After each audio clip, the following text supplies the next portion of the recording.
สบายดีทุกคนสบายดียามมื้อแลงกับบรรยากาศอยู่ให้อยู่หน้าอยู่ป่าอยู่ฮู้เข้าหน้าอยู่ข้างล่างกะเรื่องหม้อยโฮเกลแล้วเนาะจักแม่นเข้าหน้าผู้ใดก็บ่ฮู้คือกันอยู่ห้างบ้านแต่ละคนเด้เกี่ยวเข้าหน้าแล้วบ่หรือว่ายังบ่ทันเกี่ยวเพื่อคอมเมนต์ไว้ให้ไลน์เบิ่งเด้อแต่ว่าอยู่ทางหีส่วนหลายเขาก็เริ่มเกี่ยวหลายแล้วทางหีเรื่องเล่าที่ไอ้หลายจะนำมาเล่าในคลิปนี้ก็เป็นเรื่องเล่าเกี่ยวกับพี่ตายฮูงพี่ฮูกก็ตายเป็นเรื่องเล่าของไอ้จันคือเขาเว้าแล้วเนาะตอนยังมีชีวิตตอนยังเป็นคนนิสัยใจคอเป็นแบบใดเมื่อตายเป็นที่เป็นวิญญาณไปแล้วลักษณะนิสัยใจคอก็จะเป็นแบบนั้นหรือทวีคูณขึ้นกว่าเดิมหลายเฮาถ้าเฮาได้ฟังเรื่องเล่านี่รับห้องว่าจะได้ข้อคิดจากเรื่องนี้ไปบ่หลายก็น้อยแล้วเนาะเรื่องเล่าที่ไอ้หลายจะนำมาเล่าในคลิปนี้ต่อไปนี้ก็เป็นความเชื่อส่วนบุคคลโปรดใช้วิจารณญาณในการรับชมรับฟังให้ดีๆเด้อคือจะว่าไอ้หลายมาเล่าเพื่อความบันเทิงเพื่อความม่วนซื่นเพื่อเป็นคติเตือนใจบ่ให้ลงเฮ็ดทิฏฐาดคือเรื่องนี้มีครอบครัวหนึ่งเป็นครอบครัวของไอ้จันกับไอ้ตุ้ยลูกแล้วก็มีลูกสาวอีกคนหนึ่งลูกสาวของเราก็อายุประมาณ 4-5 ปีแหละครอบครัวของเรานี่มีนำกันนี่3 คน3พ่อแม่ลูก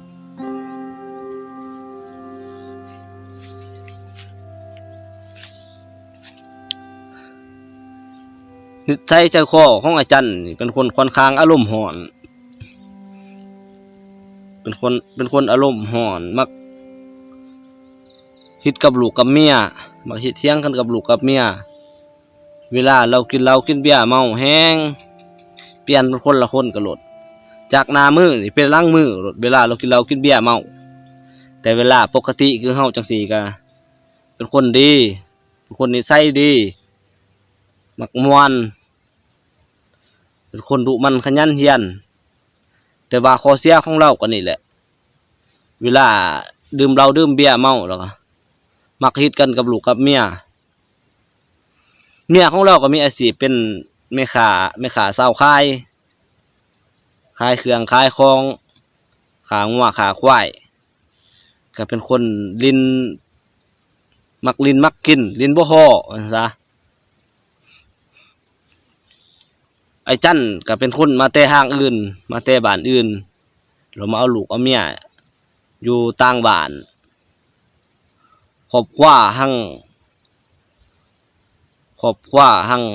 ไอ้น้องหั่งฝ่ายหั่งเมียบ่ค่อยมักเราปานใดไอ้จันเนี่ยบ่ค่อยมักเราบ่มักเราว่าซั่นซะ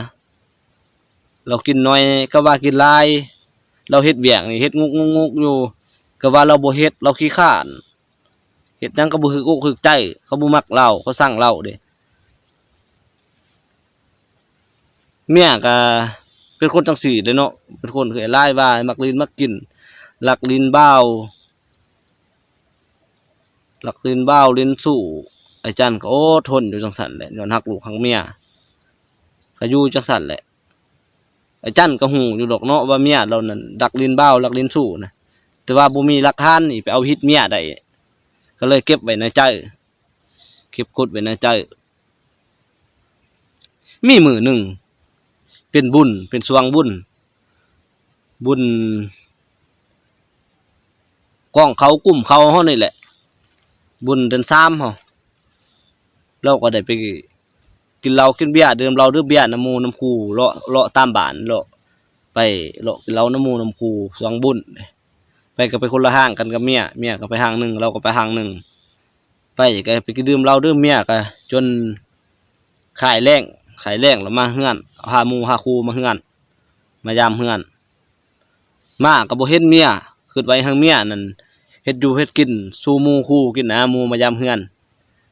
พอบ่เห็นเมียเราก็ไปเลาะโศกหาเมียเราเลาะไปก็ไปเห็นเมียเราอยู่เฮือนของเมียเราก็คือบ่สับสนหรอกเนาะเราไปเห็นเมียของเราอยู่เฮือนของป่าของลุงนะไอ้เบาป่าของลุงเราก็กินเหล้ากินเบียร์ก็พี่น้องเขาก็หลายคนกินเหล้ากินเบียร์อยู่หั่นเราก็ไปเอิ้นไปหายไปด่าคิดเถียงกันนักอะไรมื้อนั้นนะเขาคิดเถียงกันไอของเมียเราเห็นขึ้นนั่นเขาบ่มักเราอยู่แล้วเนาะเขาสั่งเราอยู่แล้ว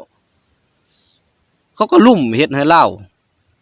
ลุ่มตีเราเฮ็ดทุเสือคน 3-4 คนลุ่มตีเราผู้เดียวตีก็จนว่าสลบพุ่นแหละหลังจากตีแล้วก็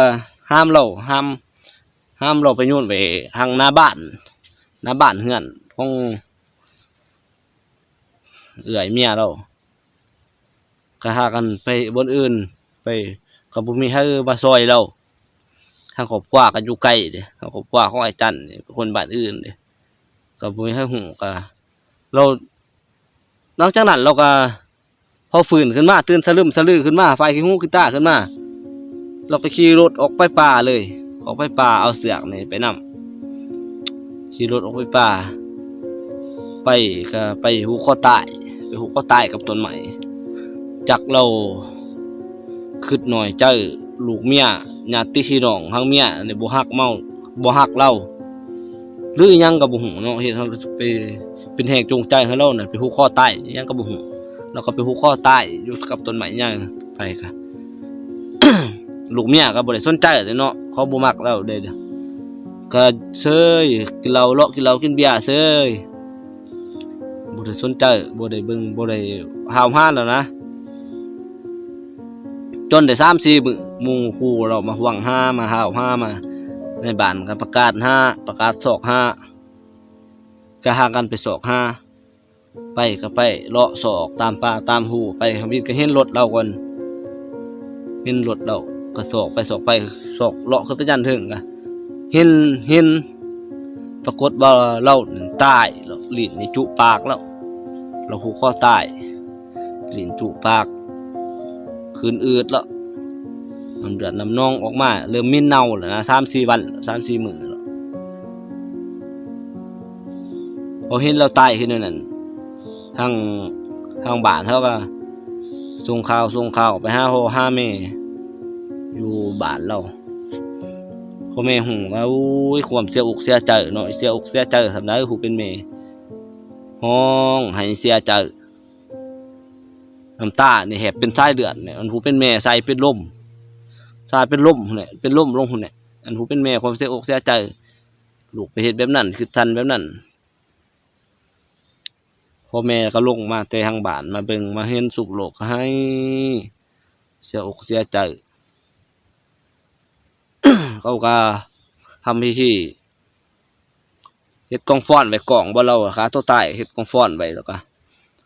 เอาเสือกนี่ตัดเราลงมาแล้วก็เฮาอยู่หั่นเลยหลังจากเราตายคือนั้นเราก็เป็นวิญญาณที่ไปเหียนเป็นวิญญาณที่เหียนมักหลอกฮู้หลอกคนมักได้ยินเสียงไห้ เขานอนหน้กับเหี้ยวหม้อนั่นเมื่อคืนมาก็ได้ยินเสียงเราให้โหยหวนมือดับอันซีนแห้งให้เป็นแห้งให้แห้งได้กินข้าวมิ้นเน่ามิ้นน้ำเดือดน้ำนองของเราตอนเราตายตอนเราเห็นเขาเห็นศพเราตายเนี่ยผู้นอนหน้ากับหม้อเท่านั้นกระบุกะไปนอนให้นอนหน้าเลยเขาหยาดได้ยินเสียงให้ได้ยินกินข้าวได้ยินกินมันมิ้นเน่าคือจุเขาไปหาอยู่หากินหาหน่อใหม่หักหน่อใหม่นี่ก็กระโบกาไปไก่เท่านั้นเขาไปหาหน่อใหม่อยู่เท่านั้นเลยเราก็เป็นวิญญาณที่เหียน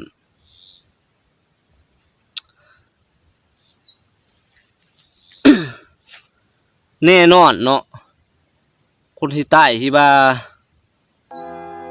เป็นคนอารมณ์ห่อนฉะนั้นเป็นคนมักหายมักคิดเที่ยงกันฉะนั้นแน่นอนเราก็เป็นวิญญาณที่ เหียนอยู่แล้วแล้วก็เป็นวิญญาณที่จ้องจำไปไสบ่ได้ให้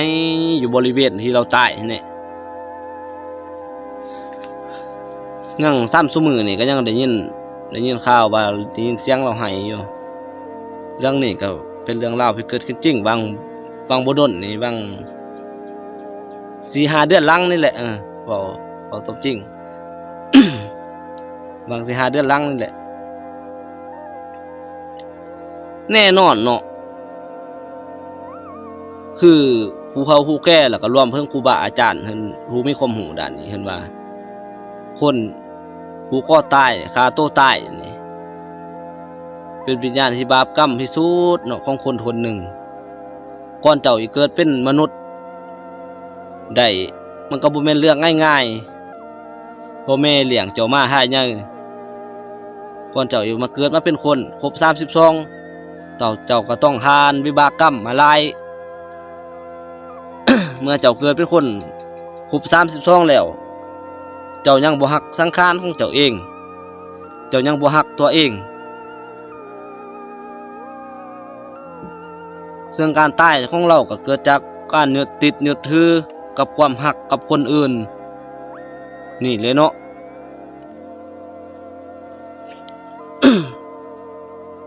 เราก็ต้องกลายเป็นที่วิญญาณที่ทุกข์ทรมานอยู่จังซั่นแหละจักอีหยังเป็นแรงจูงใจให้เรา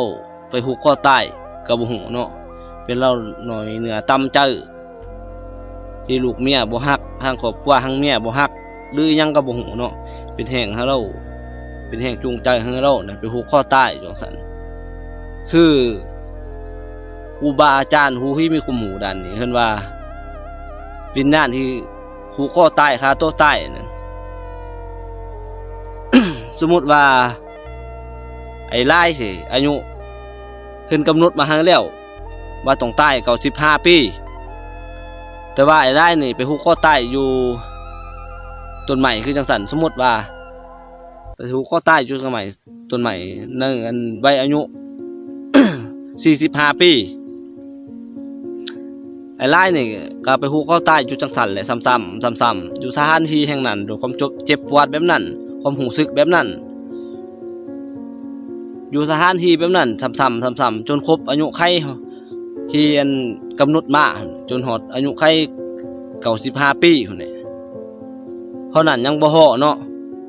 เจ้ายังต้องไปตกนรกหมกไหมเป็นวิญญาณที่บาปกรรมเป็นวิญญาณที่ทุกข์ทรมานที่สุดสำหรับคนที่ผูกคอตาย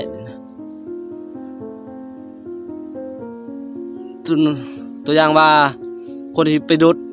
เงื่อนใต้โดดขึ้นเสาไฟฟ้าโดดใต้เจ้าก็ต้องเป็นวิญญาณที่จ้องจำอยู่สถานที่แห่งนั้นเลยเจ้าต้องแต่ละมือเจ้าก็ต้องได้ไปโดดเสาไฟฟ้าหันใต้ขึ้นโดดด้วยความเจ็บปวดความหูสึกแบบนั้นความเจ็บปวดแบบนั้นในสถานที่แห่งนั้นซ้ำๆมือละ100 เทื่อหันเทื่อจนครบอายุไขนี่เลยเนาะผู้ได้มีปัญหาเรื่องเล่าในชีวิตมีความหุกบกหุกใจก่อนอื่นก็ต้องมีสติให้หลายๆก่อนเฮ็ดนั่งลงไปก็คิดเห็นหน้าพ่อหน้าแม่คิดเห็นหน้าผู้คนที่เฮาฮัก คนที่ฮักเฮาคนที่เฮาฮักเมื่อเฮาตัดสินใจเฮ็ดจิตถาจังซี่มันก็บ่มีเวลาบ่มีโอกาสได้มากลับมาแก้ไขคือจังซี่แหละก่อนที่เฮ็ดหยังลงไปก็คือไต่ตองดีๆพูดเห็นคนที่เฮาฮักเห็นบ่แต่ละพ่อแม่เฮานี่เฮิงลูกสิซั่วบ่ได้พ่อแม่นี่ยังฮักลูกเสพยาก็เลยกินเหล้เก้นั่งเป็นบ้าเป็นสู้เสือเข้าคุกเข้าตารางพ่อแม่ก็ยังฮักนี่แหละเนาะก่อนที่เฮ็ดหยังก็คือเห็นหน้าพ่อหน้าแม่คิดถึงคนที่เขาฮักเขาจริงแห่